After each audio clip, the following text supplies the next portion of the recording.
৩ বছর আগের তালাকের ক্ষত এখনও তাজা। অথচ সেই সাহসী নারী যখন এসপি হয়ে তার প্রাক্তন স্বামীর সেই জীর্ণ বৃষ্টিতে টপকানো ঝুপড়ির দরজায় এসে দাঁড়ালেন, তখন দরজা খুলতেই যে আবেগঘন মুহূর্তের সৃষ্টি হল, তাতে উপস্থিত প্রত্যেক মানুষের চোখে জল গড়িয়ে পড়ল। বন্ধুরা, এই হৃদয়স্পর্শী অনুপ্রেরণাদায়ক সত্যি ঘটনাটি ঘটেছে লখনৌ শহরের একেবারে কাছে যমুনা নদীর তীরে বসা এক ছোট্ট নির্জন গ্রামে। সেখানে মাটির আঁকাবাঁকা পথঘাট, কাঁচা বাড়িঘর, সবুজ শ্যামল ক্ষেতের বিস্তৃতি এবং সন্ধ্যাবেলায় যমুনার ঘাটে বসে ভবিষ্যতের স্বপ্ন দেখতে থাকা সাধারণ গ্রামবাসীদের মাঝে জীবন কাটছিল সুমিতের। সুমিতের কাছে বড় কোনো জমি ছিল না, পাকা কোনো ঘরও ছিল না। গ্রামের শেষ প্রান্তে তার এক ছোট্ট ঝুপড়ি ছিল, যার উপরে টিনের চাল ছিল। বর্ষাকালে পানি টপকাত, গ্রীষ্মকালে রোদ ভিতর পর্যন্ত ঝলসিয়ে দিত। কিন্তু সেই ঝুপড়ির ভিতরেই একসময় হাসির রোল উঠত, আশা আকাঙ্ক্ষা পল্লবিত হতো, এবং এমন এক স্বপ্ন প্রাণ পেত যা পুরো গ্রামের চিন্তাধারা বদলে দিতে পারত। তার স্ত্রী নিশা পড়াশোনায় অত্যন্ত মেধাবী ছিল।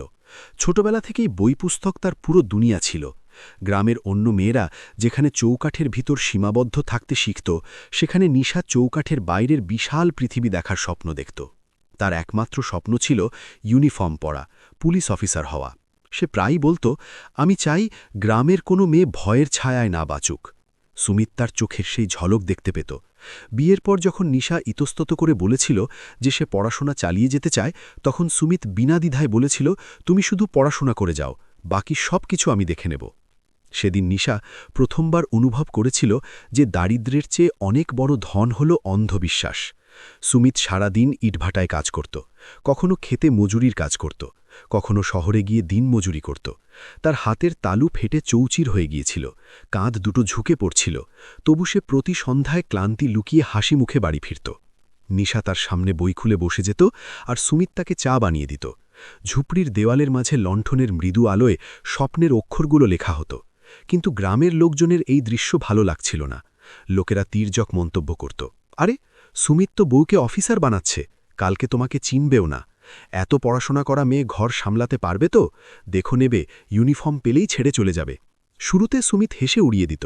তার নিশার ওপর অগাধ ভরসা ছিল, কিন্তু ধীরে ধীরে সেই তির্যক মন্তব্য তার মনে গেঁথে যেতে লাগল। যখন সে কাজ থেকে ফিরত আর নিশা বলিয়ের পাতায় ডুবে থাকত, তখন তার মনে হতো যেন নিশা তার থেকে অনেক দূরে সরে যাচ্ছে। তার মনে হতো সে নিশার যোগ্য নয়। তার আত্মবিশ্বাস দ্রুত টলতে শুরু করল। নিশা পড়াশোনায় এতটাই মগ্ন থাকত যে অনেকবার খাবার দেরিতে তৈরি হতো, অনেকবার ঘরের ছোটখাটো কাজ বাদ পড়ে যেত। এসব স্বাভাবিক ঘটনা ছিল, কিন্তু গ্রামবাসীদের কাছে এটা আগুনে ঘি ঢালার সমান ছিল। দেখো, পড়াশোনার ফল এই, তারা বলতো। এক সন্ধ্যায় যখন সুমিত অত্যন্ত ক্লান্ত হয়ে বাড়ি ফিরল, তখন দেখল ঝুপড়িতে উনুন জ্বলেনি। নিশা পরের দিনের পরীক্ষার প্রস্তুতিতে ব্যস্ত ছিল। সুমিত বিনা অভিযোগে উনুন জ্বালিয়ে দিল, কিন্তু তার ভিতরে কিছু একটা ভেঙে যাচ্ছিল। সেই রাতেই পঞ্চায়েতে কেউ আবার তির্যক মন্তব্য করল, মেয়ে স্বামীর মাথায় চড়ে বসেছে। ধীরে ধীরে সুমিতের আচরণে নীরবতা নেমে আসতে লাগল। সে কম কথা বলত, বেশি চিন্তা করত। নিশা বুঝতে পারছিল না কি বদলাচ্ছে। সে তো শুধু তার স্বপ্নের দিকে ছুটে চলছিল, এই ভেবে যে একদিন সে তার স্বামীর নাম উজ্জ্বল করবে। একদিন ছোট্ট একটা ঝগড়া হলো, কিন্তু শব্দগুলো দ্রুত আগুন ধরিয়ে দিল। সুমিত রাগের মাথায় বলল, যদি তোমাকে অফিসার হতে হয় তো হও, কিন্তু আমাকে এই দৌড়ে টেনে নিও না। লোকেরা ঠিকই বলে, একদিন তুমি আমাকে ছেড়ে চলে যাবে। নিশার হাত থেকে বই পড়ে গেল, তার চোখ দুটো জলে ভরে উঠল। তুমিও কি লোকের কথাই ভাবো? সে জিজ্ঞাসা করল। সুমিত চুপ করে রইল। নীরবতা কখনো কখনো শব্দের চেয়েও বেশি আঘাত দেয়। কয়েকদিনের মধ্যেই বিষয়টা এত বড় আকার ধারণ করল যে পঞ্চায়েত বসতে হলো। গ্রামের বয়স্করা, মহিলারা, শিশুরা সবাই জড়ো হলো। কেউ বোঝানোর চেষ্টা করল, কেউ আগুন আরও বাড়িয়ে দিল। শেষ পর্যন্ত রাগ আর অহংকারের মাঝে একটা চূড়ান্ত সিদ্ধান্ত হয়ে গেল, তালাক। সেদিন আকাশে ঘন মেঘ জমেছিল। নিশা শেষবারের মতো ঝুপড়িটার দিকে তাকানো, সেই দেওয়াল, সেই লণ্ঠন, সেই কোণ যেখানে বসে সে তার স্বপ্নগুলোকে আকার দিয়েছিল। সে সুমিতের দিকে তাকালো, তার চোখও সজল ছিল, কিন্তু কোনো শব্দ বেরোল না। যেতে যেতে নিশা শুধু এতটুকু বলল, একদিন আমি ইউনিফর্ম পরে ফিরব, প্রতিশোধ নিতে নয়, শুধু নিজেকে প্রমাণ করতে। সুমিত কিছু বলল না, হয়তো তার ভিতরেও ঝড় বয়ে যাচ্ছিল, কিন্তু সে সেটা মেনে নিতে পারছিল না। নিশা চলে গেল। ঝুপড়িতে গভীর নীরবতা নেমে এলো। দিনগুলো কেটে যেতে লাগল। গ্রামবাসীরা কয়েকদিন আলোচনা করল, তারপর সবাই নিজের নিজের জীবনে ফিরে গেল। কিন্তু সুমিতের জীবন সেখানেই আটকে রইল। সে কাজে যেত, ফিরে এসে খালি ঝুপড়িতে বসে থাকত এবং মাঝে মাঝে সেই কোণটার দিকে তাকিয়ে থাকত যেখানে নিশা পড়াশোনা করত। নিশার বইগুলো এখনও সেখানেই যত্ন করে রাখা ছিল। সুমিত সেগুলো সরায়নি। রাতে যখন বৃষ্টি পড়ত তখন টিনের ছাদ থেকে টপকানো পানির শব্দ তাকে অস্থির করে তুলত। তার মনে পড়ে যেত নিশা কিভাবে বই বাঁচাতে ছুটে গিয়ে বাসনপত্র রেখে দিত। সে স্মৃতি করত যে নিশা কিভাবে বলতো, একদিন এই ঝুপড়িকে পাকা ঘর বানাবো।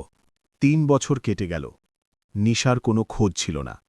শুধু মাঝে মাঝে শহর থেকে খবর আসত যে সে এখনও পড়াশোনা চালিয়ে যাচ্ছে, কঠিন সংগ্রাম করছে। সুমিত চুপচাপ শুনে নিত। তার ভিতরে কোথাও একটু গর্বও জেগে উঠত, কিন্তু অনুতাপ সেই গর্বের চেয়ে অনেক বড় হয়ে উঠেছিল। ওদিকে গ্রামের অবস্থা একই রকম ছিল, সেই তির্যক মন্তব্য, সেই সংকীর্ণ চিন্তা। কিন্তু সুমিত এখন সম্পূর্ণ বদলে গিয়েছিল। সে দ্বিতীয় বিয়ে করেনি। সে নিজের কাছে একটা অটুট প্রতিশ্রুতি দিয়েছিল, যদি কখনো নিশা ফিরে আসে তাহলে সে তাকে আটকানোর চেষ্টা করবে না। এবার সে তার পাশে দাঁড়াবে, দুনিয়া যাই বলুক না কেন। ৩ বছর কারো কাছে শুধু সময়ের একটা টুকরো, কিন্তু কিছু মানুষের কাছে সেই ৩ বছর পুরো জীবনের একটা বড় সংগ্রাম হয়ে দাঁড়ায়। নিশার কাছে এই ৩ বছর শুধু সময় ছিল না, এটা ছিল তার কঠিন পরীক্ষা, তার তপস্যা, তার নিজস্ব পরিচয় গড়ে তোলার সময়। যখন সে গ্রাম ছেড়ে শহরে পা রেখেছিল তখন তার কাছে শুধু একটা ছোট্ট ব্যাগ ছিল, কয়েকটা বই ছিল এবং হৃদয়ে এক জ্বলন্ত স্বপ্ন ছিল। পকেটে এত টাকা ছিল না যে মাসের পর মাস চলে যাবে। সে লখনউয়ের এক সস্তা পাড়ায় একটা ছোট ঘর ভাড়া নিল। ঘরটা এতটাই ছোট ছিল যে তাতে একটা চারপাই, একটা টেবিল আর একটা স্টোভই কোনো মতে ঢুকত। জানালা ভাঙা ছিল, দরজা ঠিকমতো বন্ধ হতো না। কিন্তু নিশার কাছে সেটাই তার নতুন জগৎ হয়ে উঠেছিল। প্রথম রাতে যখন সে একা সেই ঘরে শুয়েছিল তখন সে প্রথমবার তালাকের আসল যন্ত্রণা অনুভব করল। গ্রামের ঝুপড়ি, টিনের ছাদ, সুমিতের নীরব চোখ, সবকিছু মনে পড়ে গেল। বালিশে মুখ গুজে সে অনেকক্ষণ কেঁদেছিল, কিন্তু পরের মুহূর্তেই সে নিজেকে বলেছিল, আমি এখানে কাঁদতে আসিনি, আমি জিততে এসেছি। সকাল হতেই সে কোচিং ইনস্টিটিউটের চক্কর শুরু করল। ফি শুনে তার মাথা ঘুরে গিয়েছিল। এত টাকা জোগাড় করা তার পক্ষে সহজ ছিল না, কিন্তু সে হার মানেনি। দিনের বেলা সে 2টো বাচ্চাকে টিউশন পড়াত, সন্ধ্যায় এক দোকানে হিসাব কিতাবের কাজ করত এবং রাতে নিজে পড়াশোনা করত। অনেকবার ঘুমে চোখ বুজে আসত, তবু সে পানির ঝাপটা মেরে আবার বই খুলে নিত। শহরের লোকেরা তাকে তালাকপ্রাপ্ত বলে দেখত। ভাড়াবাড়ির মালকিন প্রায়ই তির্যক মন্তব্য করত, একা মেয়ে, বেশি বাইরে বেরিও না। পাড়ার মহিলারা ফিসফিস করে কথা বলত। কিন্তু নিশা এখন তির্যক মন্তব্য শোনা একেবারে ছেড়ে দিয়েছিল। তার কানে শুধু তার লক্ষ্যের আওয়াজই বাজত। প্রথম চেষ্টায় সে পুরো প্রস্তুতি নিয়ে পরীক্ষা দিল। রেজাল্ট এলো, সে ব্যর্থ হল। সেদিন তার মন আবার ভেঙে টুকরো টুকরো হয়ে গেল। তার মনে হল সব পরিশ্রম একেবারে বৃথা গেল। সে নিজেকে ঘরের ভিতর বন্ধ করে রাখল। কয়েক মুহূর্তের জন্য তার মনে হল হয়তো গ্রামের লোকেরা ঠিকই বলেছিল, হয়তো সে এসব পারবে না। কিন্তু সেই রাতেই তার সুমিতের কথা মনে পড়ে গেল, তুমি শুধু পড়ো, বাকি সব আমি সামলে নেব। সেই বাক্য যেন তার ভিতর গুঞ্জরিত হয়ে উঠল। সে চোখের জল মুছে আবার বই তুলে নিল। দ্বিতীয় বছর সে আরও অনেক বেশি পরিশ্রম করল। এখন সে সকাল 4টায় উঠত, দৌড়াত, যাতে শরীরও শক্তিশালী হয়। দিনের বেলা খবরের কাগজ পড়ত, নোট তৈরি করত, আইনের ধারাগুলো মুখস্থ করত। অনেকবার খাবার বলতে শুধু চা আর বিস্কুট থাকত, কিন্তু সে কখনো অভিযোগ করেনি। তার জানা ছিল এই ক্ষুধা অস্থায়ী, কিন্তু তার স্বপ্ন চিরস্থায়ী। দ্বিতীয়বারও পরীক্ষায় সে ইন্টারভিউ পর্যন্ত পৌঁছে থেমে গেল। রেজাল্ট দেখে কয়েক মুহূর্তের জন্য তার নিঃশ্বাস আটকে গেল, কিন্তু এবার সে ভাঙল না। সে আয়নায় নিজেকে দেখে বলল, আমি হার মানা লোকের দলে নই। তৃতীয় বছরের প্রস্তুতি ছিল একেবারে আলাদা। এখন তার মধ্যে এক অদ্ভুত আত্মবিশ্বাস জেগে উঠেছিল। সে পড়াশোনার পাশাপাশি নিজেকে মানসিকভাবেও প্রস্তুত করছিল। সে তার অতীতকে দুর্বলতা না ভেবে শক্তি হিসেবে গ্রহণ করেছিল। যখনই ক্লান্তি আসত সে ভাবত, যদি আমি থেমে যাই তাহলে আমার মতো হাজারো মেয়ে থেমে যাবে। এদিকে গ্রামে সুমিতের জীবন আরও সংকুচিত হয়ে আসছিল। সে নিজেকে কাজের মধ্যে ডুবিয়ে দিয়েছিল।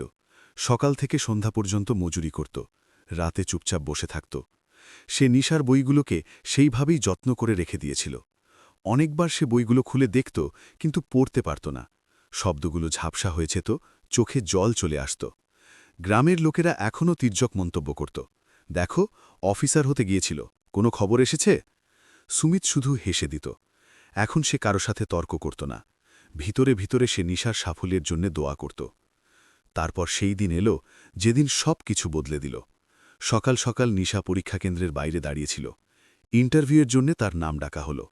সে ভিতরে প্রবেশ করল, আত্মবিশ্বাসে ভরপুর, কিন্তু একেবারে বিনয়ী। বোর্ডের প্রশ্নগুলো ছিল অত্যন্ত কঠিন। আইন, প্রশাসন, নারী নিরাপত্তা, গ্রামীণ উন্নয়ন। যখন তাকে জিজ্ঞাসা করা হলো, আপনি পুলিশ সার্ভিসে কেন আসতে চান, তখন সে উত্তর দিল, কারণ আমি আমার গ্রামে দেখেছি ভয় কিভাবে মানুষকে ভেঙে দেয়। আমি চাই কোনো মেয়ে শুধুমাত্র সমাজের বাধার কারণে তার স্বপ্ন ছেড়ে না দেয়। কয়েক সপ্তাহ পর রেজাল্ট প্রকাশিত হল। তার নাম তালিকায় ছিল। শুধু নির্বাচিতই হয়নি, বরং সে লখনৌতে উঁচু স্থান অর্জন করেছিল। সেই মুহূর্তে সে ফোন তুলল। তার কাছে কল করার মতো অনেক লোক ছিল না। সে প্রথমে আকাশের দিকে তাকিয়ে ফিসফিস করে বলল, আমি করে দেখিয়েছি। তার চোখ দিয়ে জল গড়িয়ে পড়ছিল। এবার হারের জল নয়, জয়ের জল। ট্রেনিংয়ের দিনগুলো তার জন্য নতুন অভিজ্ঞতা ছিল। প্যারেড গ্রাউন্ডে দৌড়, অস্ত্রের ট্রেনিং, আইনের গভীর পড়াশোনা, প্রতিদিন এক নতুন চ্যালেঞ্জ। যখন সে প্রথমবার খাকি ইউনিফর্ম পরে আয়নায় নিজেকে দেখল, তখন নিজের ছবিতে তার বিশ্বাস হচ্ছিল না। তার সেই ঝুপড়ির মেয়েটির কথা মনে পড়ে গেল, যে লণ্ঠনের নিচে বসে পড়াশোনা করত। ট্রেনিং শেষ হওয়ার পর তাকে এসপি পদে নিয়োগ দেওয়া হল। সেই সন্ধ্যায় এক নিউজ চ্যানেলে খবর প্রচারিত হল, নতুন জেলায় তরুণী নারী এসপির নিয়োগ। গ্রামের চায়ের দোকানে টিভি চলছিল। স্ক্রিনে নিশার ছবি ভেসে উঠল। কেউ বলে উঠল, আরে, এ তো আমাদের গ্রামের মেয়ে। সুমিতও সেখানে দাঁড়িয়েছিল। সে যেই না স্ক্রিনে ইউনিফর্ম পরা নিশাকে দেখল, তার হাত থেকে গ্লাস পড়ে গেল। চা মাটিতে ছড়িয়ে পড়ল। তার বুক জোরে জোরে ধরফর করতে লাগল। চোখে গর্ব ছিল, কিন্তু তার চেয়েও বেশি অনুতাপ। গ্রামে হইচই পড়ে গেল। লোকেরা আলোচনা শুরু করে দিল, দেখো, সত্যিই অফিসার হয়ে গেছে। কেউ হেসে বলল, এখন গ্রামে এলে কাউকে ছাড়বে না। সুমিত চুপচাপ বাড়ি ফিরে এলো। সে ঝুপড়ির দরজা খুলে ভিতরে গিয়ে বসে পড়ল। দেওয়ালে টাঙানো পুরনো ছবিটা দেখল, তার আর নিশার। সে ধীরে ধীরে বলে উঠল, আমার তোমার ওপর কখনো সন্দেহ করা উচিত ছিল না। ওদিকে নিশা তার নতুন পোস্টিংয়ের ফাইল দেখছিল। যখন সে জেলার নাম পড়ল, তখন তার হাত কেঁপে উঠল। সেই জেলা, সেই এলাকা, সেই গ্রাম। কয়েক মুহূর্তের জন্য তার নিঃশ্বাস দ্রুত হয়ে গেল। ভাগ্য যেন তাকে আবার সেই বাঁকে ফিরিয়ে এনেছিল, যেখান থেকে সে একদিন ভেঙে পড়েছিল। সে গভীর নিঃশ্বাস নিয়ে জানালা দিয়ে বাইরে তাকাল। ৩ বছর আগে যে মেয়ে চোখের জলে গ্রাম ছেড়ে বেরিয়েছিল, আজ সেই মেয়েই ইউনিফর্ম পরে ফিরে আসার প্রস্তুতি নিচ্ছে। সকালের সময় ছিল। গ্রামে রোজকার মতো লোকেরা নিজের নিজের কাজে ব্যস্ত ছিল। কেউ ক্ষেতের দিকে যাচ্ছিল, কেউ গরু ছাগলকে খাবার দিচ্ছিল। তখন হঠাৎ দূর থেকে পুলিশের গাড়ির আওয়াজ ভেসে এলো। সাইরেনের তীক্ষ্ণ ধ্বনি পুরো পরিবেশকে চিরে দিল। বাচ্চারা দৌড়ে কাঁচা রাস্তার দিকে তাকালো। ধুলো উঠতে দেখা গেল। কয়েক মিনিটের মধ্যে 4টি পুলিশ গাড়ি গ্রামের মাঝখানে এসে থামল। খাঁকি ইউনিফর্ম পরা জওয়ানরা নামতে শুরু করল। লোকদের মুখে আতঙ্ক ছড়িয়ে পড়ল। ফিসফিস শুরু হয়ে গেল। কাকে ধরতে এসেছে পুলিশ? কে কি করেছে? তারপর সবার সামনের গাড়ির দরজা খুলল। খাঁকি ইউনিফর্ম, কাঁধে তারা, মুখে দৃঢ়তা এবং চোখে অদ্ভুত শান্তি। সে নিশা ছিল। এখন সে শুধু গ্রামের মেয়ে ছিল না, সে জেলার এসপি ছিল। কয়েক মুহূর্তের জন্য পুরো গ্রাম যেন জড়ো হয়ে গেল। কেউ ধীরে ধীরে বলে উঠল, আরে, এ তো সুমিতের। বাক্য অসম্পূর্ণ রয়ে গেল। নিশা চারদিকে তাকাল।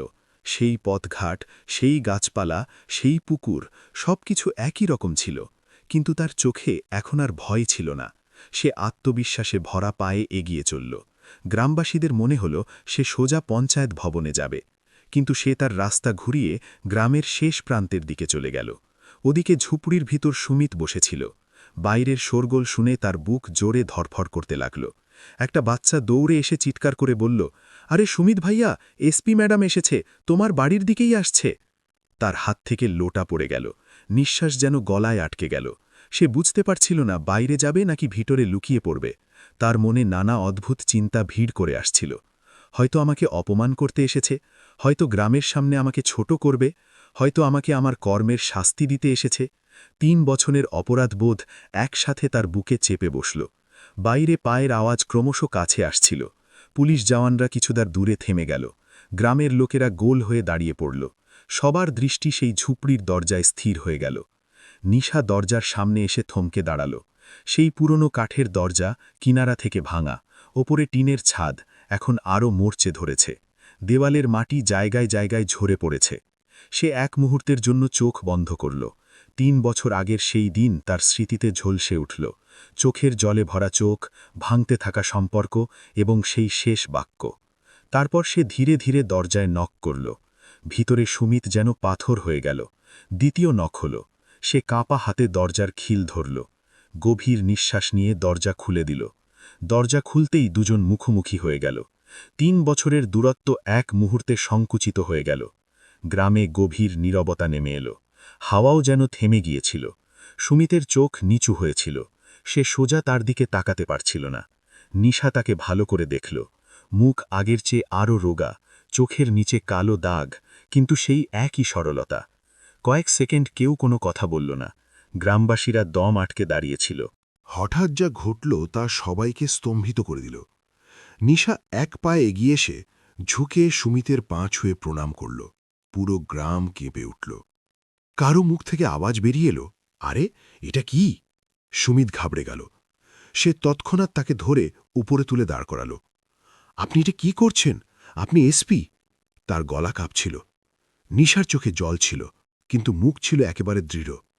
সে ধীর কিন্তু স্পষ্ট গলায় বলল, যদি সেদিন আপনি আমাকে যেতে না দিতেন, যদি আপনি আমাকে আমার সিদ্ধান্ত থেকে মুক্ত না করতেন, তাহলে হয়তো আমি আজ এই জায়গায় পৌঁছাতে পারতাম না। গ্রামবাসীরা একে অপরের মুখের দিকে তাকাতে লাগল। সুমিতের চোখ থেকে জল গড়িয়ে পড়তে শুরু করল। আমি তোমাকে মুক্ত করিনি, আমি তোমাকে প্রত্যাখ্যান করেছিলাম, সে ভারী গলায় বলল। আমার তোমার উপর সন্দেহ করা উচিত ছিল না। আমি তোমাকে অনেক দুঃখ দিয়েছি। নিশা মাথা নাড়ল। সেই দুঃখই আমাকে শক্তিশালী করেছে। আপনি আমার পথ আটকাননি, এটাই আমার সবচেয়ে বড় শক্তি হয়ে উঠেছে। ভিড়ে দাঁড়ানো মহিলাদের চোখে জল এসে গেল। কিছু বয়স্ক পুরুষ যারা কখনো তির্যক মন্তব্য করেছিল, তারা এখন মাথা নিচু করে দাঁড়িয়েছিল। নিশা চারদিকে তাকিয়ে উঁচু গলায় বলল, এই গ্রাম আমাকে স্বপ্ন দেখতে শিখিয়েছে, আর এই মানুষটা আমাকে সেই স্বপ্নের জন্য লড়াই করতে শিখিয়েছে। সুমিত হতবাক হয়ে দাঁড়িয়েছিল। তার বুঝতে পারছিল না সে কি বলবে। তার ভিতরের অপরাধবোধ আর গর্ব দুটো একসাথে উথলে উঠছিল। একটা বাচ্চা ধীরে ধীরে বলে উঠল, ম্যাডাম, আপনি কি এখানেই থাকবেন? লোকদের মুখে হালকা হাসি ফুটে উঠল। নিশা বাচ্চাটির মাথায় হাত বুলিয়ে দিল। আমি যেখানেই থাকি না কেন, এই গ্রাম সবসময় আমারই থাকবে। তারপর সে সুমিতের ঝুপড়ির ভিতর পা রাখল। সেই মাটির মেঝে, সেই কোণ যেখানে সে পড়াশোনা করত, তার পুরনো বইগুলো এখনও যত্ন করে রাখা ছিল। সে একটা বই তুলে নিল। পাতার মাঝে একটা পুরনো শুকনো ফুল চাপা ছিল। তার চোখে আবার জল এসে গেল। তুমি এগুলো এখনও যত্ন করে রেখেছ? সে জিজ্ঞাসা করল। সুমিত ধীরে ধীরে বলল, এগুলো আমার কাছে তোমার শেষ নিশানি। বাইরে দাঁড়ানো গ্রামবাসীদের এখন বুঝতে শুরু হয়েছিল যে এটা প্রতিশোধের গল্প নয়, এটা সম্মানের গল্প। নিশা বাইরে বেরিয়ে এলো। সে সবার সামনে বলল, যেদিন আমি এই গ্রাম থেকে বেরিয়ে গিয়েছিলাম, সেদিন আমার মনে হয়েছিল সব কিছু শেষ হয়ে গেছে। কিন্তু আজ বুঝতে পারছি যে কখনো কখনো ভাঙা একান্ত জরুরি হয়, যাতে আমরা নিজেকে আবার নতুন করে গড়ে তুলতে পারি। ভিড়ে দাঁড়ানো এক বয়স্ক লোক এগিয়ে এসে বলল, মেয়ে, আমরা সে সময় তোমাকে ভুল বুঝেছিলাম। নিশা বিনয়ের সাথে উত্তর দিল, ভুল তো সবারই হয়, জরুরি হল সেই ভুল থেকে শিক্ষা নেওয়া। সুমিত এখনও চুপ করে দাঁড়িয়েছিল। তার চোখ ক্রমাগত ভিজে যাচ্ছিল। সে ধীরে ধীরে বলল, যদি ক্ষমা করতে পারো। নিশা তার কথা শেষ হওয়ার আগেই বলে উঠল, আমি তোমাকে কখনো দোষী মনে করিনি। এটা শুনেই সুমিত ফুপিয়ে ফুপিয়ে কেঁদে ফেলল। গ্রামে দাঁড়ানো লোকেরাও আর নিজেদের আটকাতে পারল না। অনেক চোখই সজল হয়ে উঠেছিল। কেউ ভাবেনি যে এই সাক্ষাৎ এত বিনয়ী এবং এত মানবিক হবে। সাইরেনের আওয়াজ আবার গুঞ্জরিত হল, কিন্তু এবার সেটা ভয়ের আওয়াজ নয়, সম্মানের আওয়াজ মনে হচ্ছিল। নিশা শেষবারের মতো ঝুপনির দিকে তাকাল। তার চোখে এখন আর কোনো যন্ত্রণা ছিল না, শুধু গভীর শান্তি ছিল। গ্রামের হাওয়া সেদিন একেবারে আলাদা ছিল। সাইরেনের আওয়াজ থেমে গিয়েছিল, কিন্তু লোকদের হৃদয়ের ধড়কন এখনও দ্রুত চলছিল। যে ঝুপড়িকে লোকেরা কখনো তির্যক মন্তব্যের প্রতীক মনে করত, সেই আজ সম্মানের কেন্দ্র হয়ে উঠেছিল। নিশা খাকি ইউনিফর্মে দাঁড়িয়েছিল, আর সুমিত তার সামনে মাথা নিচু করে, চোখে অনুতাপ আর গর্ভের মিশ্র স্রোত বয়ে যাচ্ছিল। ভিড় ধীরে ধীরে শান্ত হয়ে গেল। নিশা হাত তুলে ইশারা করল যে সবাই কাছে আসুক। তার গলায় এখন অফিসারের রব নেই, শুধু এক মেয়ের বিনয় ছিল। সে বলল, আমি এখানে কাউকে শাস্তি দিতে আসিনি। আমি এখানে এসেছি এটাই বলতে যে স্বপ্নকে কখনো আটকাবেন না, চাই সেটা আপনার নিজের হোক বা আপনার ঘরের কোনো মেয়ের হোক। লোকেরা মনোযোগ দিয়ে শুনছিল, সেই লোকেরা যারা কখনো বলেছিল মেয়ের জায়গা শুধু ঘরে, আজ তাদের সামনে সেই মেয়েই জেলার সবচেয়ে বড় পুলিশ অফিসার হয়ে দাঁড়িয়ে। নিশা সুমিতের দিকে তাকালো। ৩ বছর আগে আমরা দুজনেই হেরে গিয়েছিলাম। সে বলল, আমি স্বপ্ন আর সম্পর্কের মাঝে আটকে পড়েছিলাম, আর এই সমাজের কথায় জড়িয়ে গিয়েছিলাম। কিন্তু আজ যদি আমি এখানে দাঁড়িয়ে থাকি, তাহলে এতে এদেরও অবদান আছে।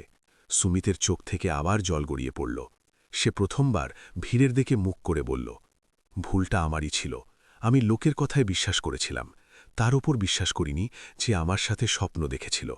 সন্দেহ আমার ঘর ভেঙে দিয়েছিল। গ্রামের বয়স্করা এগিয়ে এলো।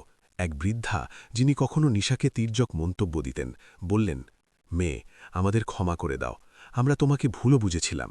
নিশা তাদের কাছে গিয়ে তাদের পা ছুঁয়ে বলল, ভুল চিন্তাকে বদলানোই আসল জয়।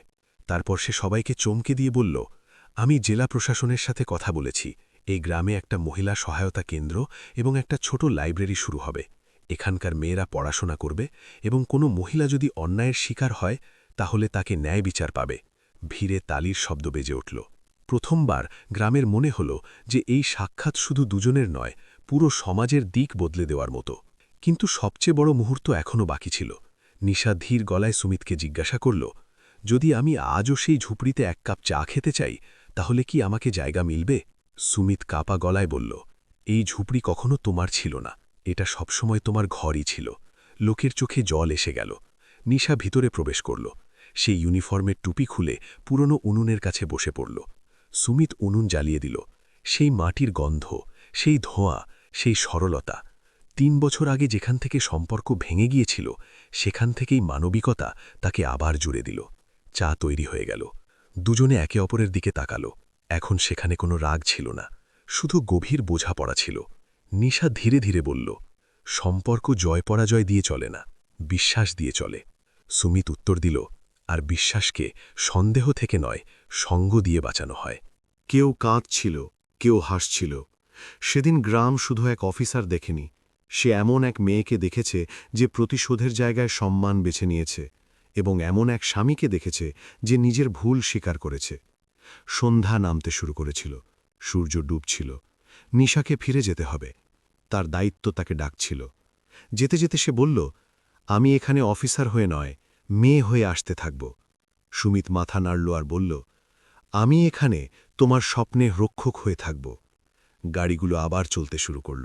সাইরেনের আওয়াজ এবার একেবারে আলাদা লাগছিল, যেন সেটা এক নতুন শুরুর ঘোষণা করছে। গ্রামের লোকেরা অনেকক্ষণ সেই জায়গায় দাঁড়িয়ে রইল। কেউ ধীরে ধীরে বলে উঠল, আজ বুঝলাম, আসল শক্তি ইউনিফর্মে নয়, মানবিকতায় হয়। সেদিনের পর গ্রামে পরিবর্তন দেখা দিতে শুরু করল। মেয়েরা স্কুলে যেতে লাগল, পঞ্চায়েতে মহিলাদের কথা শোনা যেতে লাগল। আর সুমিত এখন মাথা নিচু করে নয়, গর্বের সাথে হাঁটত। লোকেরা তাকে তির্যক মন্তব্য করত না, বরং বলত, তোমার জন্যই সে এতদূর পৌঁছেছে। কিন্তু সুমিত জানত, সত্যি আরও গভীর। সে জানত যে যদি সেদিন সে তার ভয়ের উপর উঠে যেত, তাহলে হয়তো ৩ বছরের যন্ত্রণা ভোগ করতে হতো না। কিন্তু হয়তো সেই যন্ত্রণাই দুজনকে আরও শক্তিশালী করে দিয়েছে। বন্ধুরা, এই গল্পের শিক্ষা খুবই স্পষ্ট। সন্দেহ সবচেয়ে বিপজ্জনক বিষ। সমাজের কথা প্রায়ই সম্পর্ক ভেঙে দেয়। মেয়ের সাফল্য স্বামীর পরাজয় নয়। ত্যাগ আর সম্মান যে কোনো ভাঙা সম্পর্ককে নতুন জীবন দিতে পারে। ভাবুন, যদি সেদিন সুমিত সমাজের কথার বদলে নিজের হৃদয়ের কথা শুনত, তাহলে গল্পটা কি অন্যরকম হতো? আর যদি নিশা প্রতিশোধের ভাবনা নিয়ে ফিরে আসত, তাহলে গ্রাম কি বদলাতে পারত? আপনি আপনার ঘরে, আপনার সম্পর্কে কার কথা শোনেন, লোকের না নিজের বিশ্বাসের? যদি আপনার মনে হয় যে এই গল্প শুধু একটা গ্রামের নয়, বরং আমাদের পুরো সমাজের সত্যি, তাহলে এটাকে অবশ্যই শেয়ার করুন। কোনো এমন মেয়ের কাছে পৌঁছে দিন যে তার স্বপ্নের জন্য লড়াই করছে। কোনো এমন স্বামীর কাছে পৌঁছে দিন যে সমাজের ভয়ে জুঝছে। বন্ধুরা, এটাই ছিল আমাদের আজকের গল্প। আপনাদের সবার কেমন লাগলো কমেন্ট বক্সের মাধ্যমে আমাদের অবশ্যই জানান। সাথে আমাদের চ্যানেল দ্য স্টোরি টেলার বিডিকে সাবস্ক্রাইব করতে ভুলবেন না। বন্ধুরা, দেখা হবে এমনই হৃদয় ছুঁয়ে যাওয়া গল্পের সাথে। ততক্ষণের জন্য আপনাদের সবার তাহে দিল থেকে ধন্যবাদ। জয় হিন্দ।